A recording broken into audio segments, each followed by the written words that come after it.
Hello everybody, सुरुमा मेरो camera बङ्गेको छ। वेलकम टु द डिस home. Welcome to our vlogs. आज चाहिँ हामी यता ह्यान्सी वेलाई हाम्रो हिरो मोडललाई चाहिँ सुटिङ गर्न लग्दैछौँ फुल्के। एज वेल एज भौडीको पार्टी पनि छ, अशोकको पार्टी पनि छ। तपाईँहरूलाई चाहिँ गरको धेरै कुरा देखाउने छौँ। आज हाम्रो भिडियोको अन्तिमसम्म रहनु होला। हेलो ह्यान्सी सर। हेलो। के भन्नु सक्छ छैन, हाम्रो उहाँ चाहिँ हिरो हो, मोडल गिटारिस्ट पनि हुनुहुन्छ। हाम्रो भ्लगमा केही भन्नु छ? अनि क्यामेराको अगाडि त पुरै लिरिक कपरेको मुसा जस्तो हुँदो रहेछ, बाहिर त 500 रुपियाँ चाहिँ झिक्छु जस्तो नि हो। पनि आँट्छु भनेर हैन। यहाँ कताले सुनेको थिएँ यसो भनेको कि हामीसँग थिएन होला। हामी क्या ड्रिङ्क गर्दै थियौँ होइन, अनि जात थियौँ। अनि के भन्छ भौडीले भने क्या म 2000 हुन्छ आज रोइला गरौँ टाइपको कुरा गर होइन। अनि अनिले चाहिँ 500 त म पनि झिक्छु बोला गर क्या। आयो तपाईँहरू झिक्ने, यसले त झिक्छ अरे त। ल अब तपाईँहरूलाई अलिक परबाट देखाउँछौँ। अहिले चाहिँ हामीले भ्याइनौँ। आज चाहिँ हाम्रो स्पोर्ट भुल्के देवी यातायातमा रहेको छ। हाम्रो भुल्के जङ्गलमा छ हाम्रो डेस्टिनेसन, त्यहाँसम्मको हो। अब गएर हामीले तान खानेकुरा मार्नु परेको छ। तपाईँहरूलाई देखाइ मन त थिएन होइन, तर पनि देखाउनु पर्ने हुन्छ। अब खानेकुरा चाहिँ त्यही खासै केही बोकी नगइकन गयौँ जाने हो भने भैँस कि खानेकुरा चाहिँ अब यार पसल आउँदैछ। पसलतिर अब के हो यो त बन्द हो त राजा, कसम होला। अनि अघि किन नभन्दा हाम्रो त्यहाँ आउँदाखेरि त्यहाँ भन्दा त अहिले मलाई ए त्यो त कसले हेर्छ बाइक भनेर बोलाउन भन्दैछ अरे क्या, डम्बर नेपालीको छोरा डम्बर नेपालीको कन्सर्ट हेर्नु गएको अरे क्या।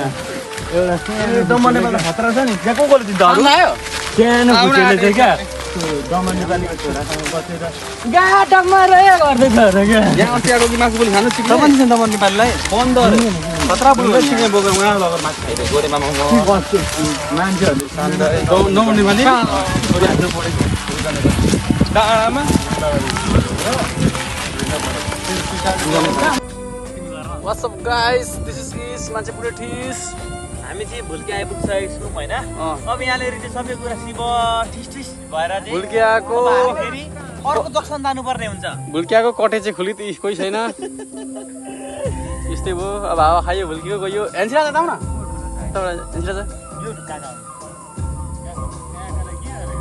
हेर्न सकिन्छ बेरोजगारीहरू।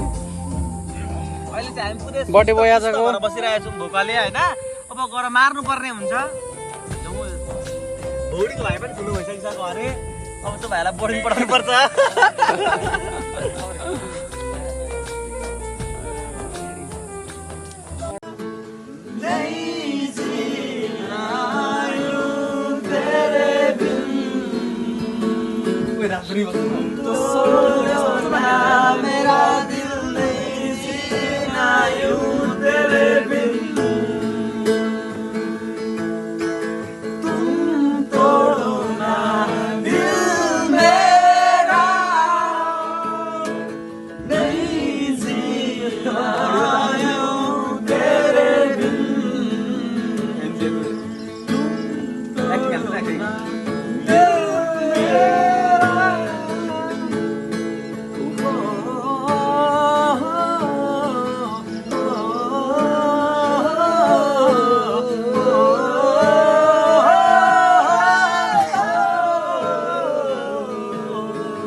तिमीले मलाई भुल्नै आँटेकी छोरे, पराइको नजरभरि फुल्नै आँटेकी छोरे। तिम्रो साथ बिना म त बाँच्दिन होला, म त सुन्छु तिमीले मलाई भुल्नै आँटेकी छोरे, पराइको नजरभरि फुल्ने आँटेकी छोरे।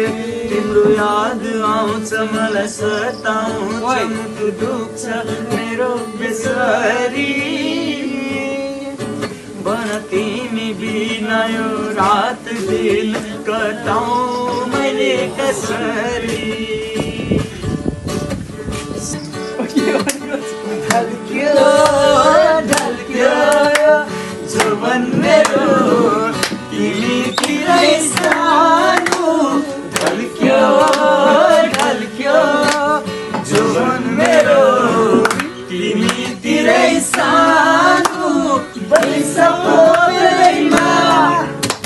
सबलाई यस्तै हुँदो रहेछ मैले के जानु ढल्क्यो ढल्क्यो